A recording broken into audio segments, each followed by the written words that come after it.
somebody with an enduring power of attorney, they are necessarily quite old now. So the new system of powers of attorney in England and Wales is the lasting power of attorney, where you have one property and finances LPA and one health and welfare LPA. But the old style, which had to be put in place and signed by everybody involved before October 2007, that old style was the EPA, the enduring power of attorney.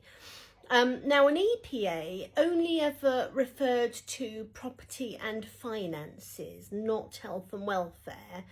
And the system is, if you've still got a valid one, or your parents have still got a valid one, or your auntie or your grandma have still got a valid one, it only ever related to property and finances.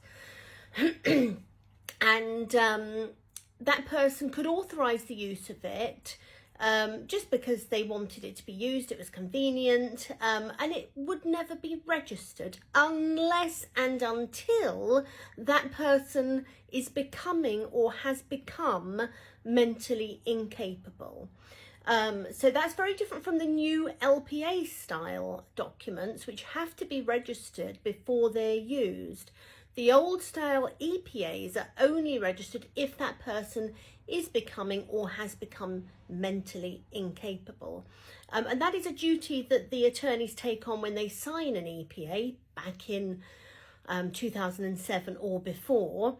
So it's just something to be mindful of. If you're an attorney on an EPA, be mindful of that responsibility. If you have your old style EPA in place,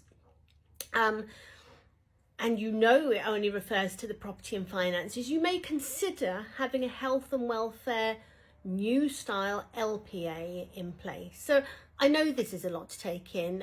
The important thing is what documents have you got, not the general public. So check out, have a review. What documents have you got in place? Do they still reflect what you want? So if you've got an old style EPA with the wrong person involved, you might want to review that and make some changes with the new style LPA.